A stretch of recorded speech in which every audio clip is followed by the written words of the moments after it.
السلام علیکم ورحمت الله وبرکاته. بسم الله والحمد لله والصلاة والسلام على رسول الله وعلى آله واصحابه اجمعین. ټول هغه څخه زړه له تله مننه کوم چې تر دې دمه زموږ سره زموږ چینل سبسکرایب کړی دی. که تر دې دمه تاسو زموږ چینل نوی سبسکرایب کړئ نو مهرباني وکړئ په سبسکرایب بټن باندې کلیک کړئ او ورپسې د بل آیکون کلیک کړئ ترڅو تاسو د نوي ویډیوګانو د پورته کولو څخه باخبره اوسئ. که مو ویډیو خوښه شوه نو په لایک بټن باندې کلیک وکړئ، د نورو سره د شریکولو لپاره په شیر بټن کلیک وکړئ ترڅو هغوی هم ترېنه ګټه پورته کړي. تاسو کولی شئ چې دغه ویډیو په واتساپ، فیسبوک، ټویټر، ایمیل او داسې نور اپس کې د خپل ملګرو سره شریک کړئ. د لینک کاپي کولو لپاره کاپي باندې کلیک وکړئ. خپل وړاندیزونه، نظرونه او پوښتنې حتما زموږ سره د کمنټ په برخه کې شریک کړئ ترڅو دا پروګرام لا پسې ښه شي. په دې چینل کې تاسو په خپله ژبه خپل تعلیمي بېلابېل مهارتونه پورته کولی شئ.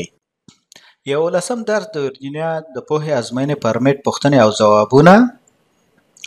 101 پوښتنه: که تاسو متوجه شئ چې د ښویېدو په حال کې یاست، یعنې موټر مو ښویېږي، په نرمۍ یا ارامۍ سره بریک ونیسئ. د بریک نیولو څخه ډډه وکړئ. ناڅاپه بریک ونیسئ. سم ځواب دی د بریک نیولو څخه ډډه وکړئ. راځو د ځواب وضاحت ته. که چیرې تاسو د موټر چلولو په حال کې خپل د موټر د ښویېدو ته متوجه شئ نو بریک مه نیسئ. کیدای شي بریک نیول د موټر د ښویېدل لا پسې زیات کړي. 102 پوښتنه: باران په موسم کې تاسو باید ډېر احتیاط وکړئ کله چې تاویږئ او یا ودرېږئ. وروسته له هغې چې ټوله ورځ باران وشو، وروسته له هغې چې 1.5 ساعت باران وشي او ودرېږي، د باران په لومړي نیم ساعت کې سم ځواب دی د باران په لومړي نیم ساعت کې. راځو د ځواب وضاحت ته. تاسو باید ډېر احتیاط وکړئ کله چې د باران د پیل په لومړي نیم ساعت کې تاویږئ او یا ودرېږئ.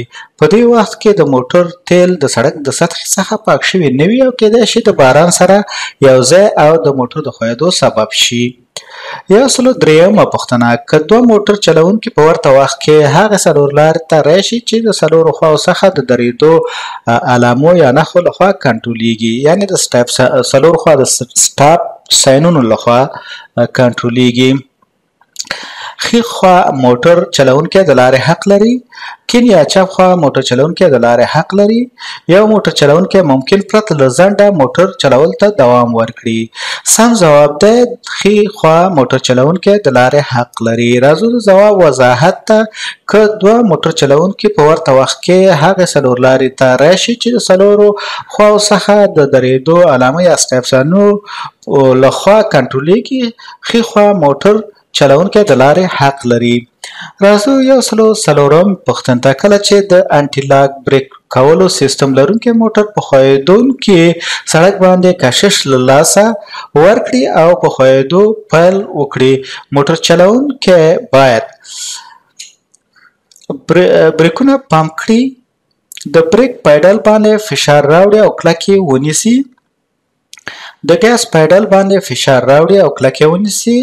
سم ځواب دی د بریک پیډل باندې فشار راوړي او کلک یې ونیسي. راځو د ځواب وضاحت ته. کله چې د انټي لاک بریک کولو سیستم یا ABS لرونکی موټر په ښویېدونکي سړک باندې کشش یعنې انقباض د دې ټایرونو انقباض او انبساط له لاسه ورکړي او په ښویېدو پیل وکړي، موټر چلوونکی باید په بریک پیډل باندې پښه کیږدي او فشار پرې راوړي او کلک یې ونیسي ترڅو له خطر څخه ځان وساتي. 105 پوښتنه: که اندېښمن، عصبي، غوسه یا د ژړلو په حالت کې موټر چلوئ، د دوی په موټر چلولو به هیڅ توپیر نه وي که دوی په سمه توګه فکر وکړي. ګړندی موټر چلولی شي ځکه چې دوی د خپل حواس سره ډېر تماس لري. د موټر انجن چلانو څخه دمخه باید یو څه وخت صبر وکړي. سم ځواب دی د موټر د انجن چلانولو څخه دمخه باید یو څه وخت صبر وکړي. راځو د ځواب وضاحت ته.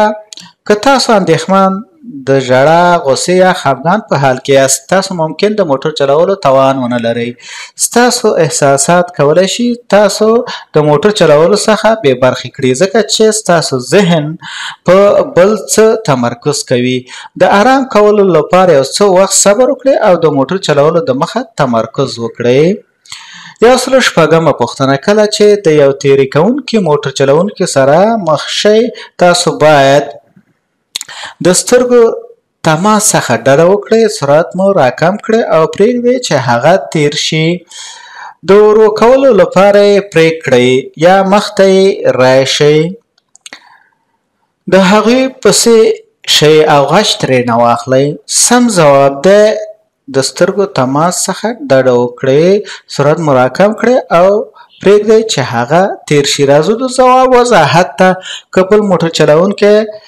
تاسو ته ګواښ کوي یا په قصدي ډول سره شاوخوا په خطرناک ډول موټر چلوي آرام اوسئ او هڅه وکړئ د امکان تر حده ستاسو د دواړو ترمنځ فاصله وساتئ سرعت مو راکم کړئ او پرېږدئ چې هغې تیر شي د سترګو تماس ورسره مه کوئ یعنې سترګو په سترګو کېږئ ورسره مه ګورئ ورته ځکه چې هغه لا پسې غوسه زیاتېږي او یا لا پسې دا عمل ترسره کوي د سترګو تماس سره مه کوئ او فحش اشارو څخه ډډه وکړئ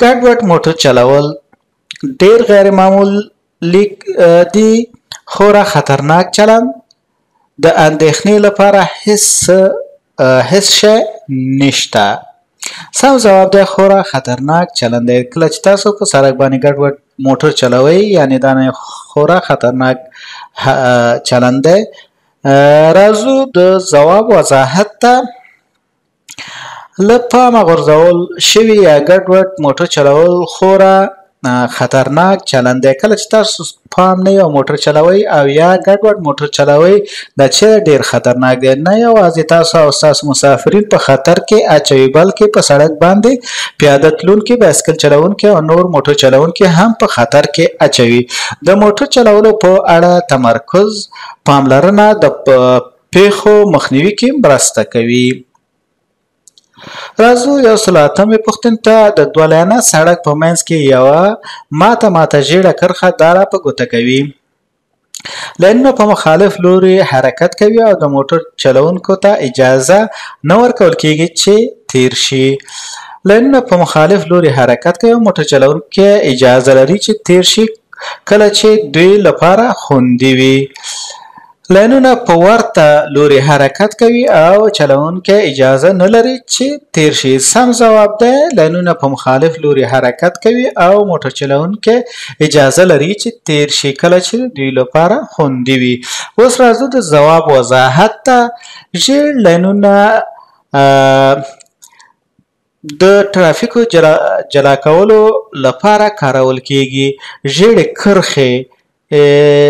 کرښې د ترافیکو لاینونو جلا کولو لپاره کارول کیږي چې مخالف لوري ته حرکت کوي مات شوی لاین دا را په ګوته کوي چې ډرایورانو ته مستقیم د کرښې سره نږدې د تېرېدلو اجازه ورکول کیږي کله چې د دوی لپاره خوندي وي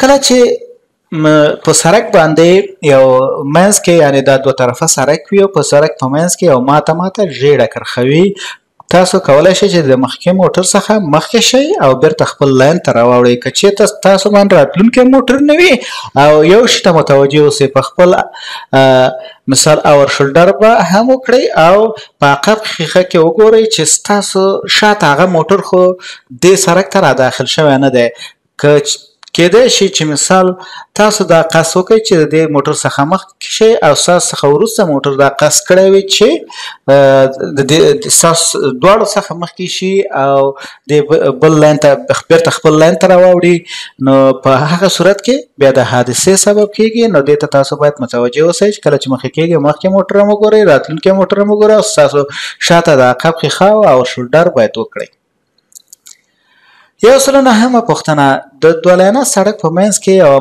ماته سپینه کرښه دا را په ګوته کوي لاینونه په مخالف لوري حرکت کوي او موټر چلونکي ته اجازه نه ورکول کیږي چې تیر شي. لاینونه په ورته لوري حرکت کوي او موټر چلونکي اجازه نه لري چې تیر شي. لاینونه په ورته لوري حرکت کوي او موټر چلونکي اجازه لري چې تیر شي کله چې د دوی لپاره خوندي وي.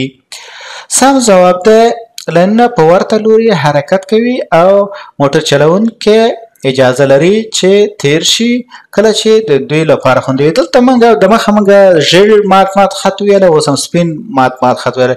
ژیړ مات خط چې دی هغه په دوه طرفه سرک کې لاینونه سره جدا کوي او دا سپین مات خط چې دی دا په یو طرفه یعنې په ورته لوري مثال په یو طرفه چې د یو خانه موټر روان وي په هغه کې څه کوي لاینونه سره جدا کوي. دې ته باید تاسو متوجه اوسئ دې فرق ته.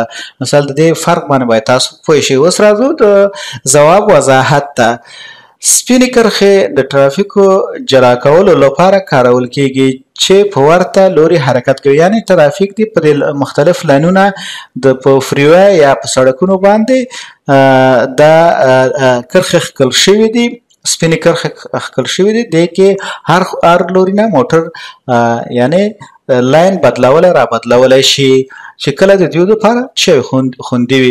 مات لاینونه دا را په ګوته کوي چې د موټر چلونکي مستقیم د کرښې سره نږدې تېرېدلو اجازه لري کله چې دا کار د دوی لپاره خوندي وي.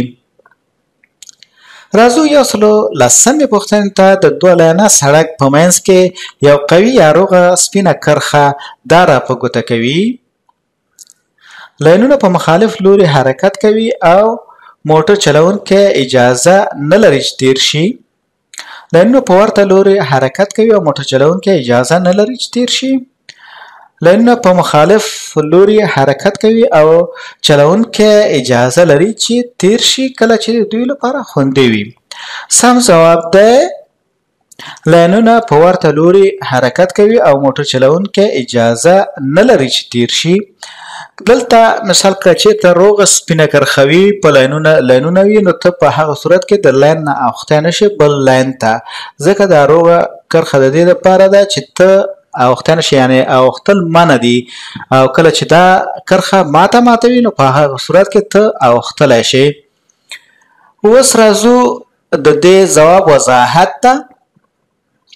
سپینې کرښې د ترافیک جلا کولو لپاره کارول کیږي چې په ورته لوري حرکت کوي. یعنی ترافیک سره جلا کوي چې کله چې په ورته لوري یعنی د یو خانه یو طرفه سړک باندې حرکت کوي. روغه یا جامده سپینه کرښه دا موږ ته راښیي چې موټر چلونکي ته د تېرېدلو اجازه نشته، یعنی موټر تېرېدی نشي بل لاین ته اوښتی نشي په دې حالت کې تر څو چې ماتې سپین کرښې ته ونه رسیږي. مننه چې تر دې دمه زما سره کومه ویډیو خوښه شوه نو لایک یې کړئ. خپل وړاندیزونه او بریالیتوب زموږ سره د کمنټ په برخه کې حتمي شریک کړئ. دا ویډیو د نورو سره شریکه کړئ چې تر څو هغوی هم ترېنه ګټه پورته کړي.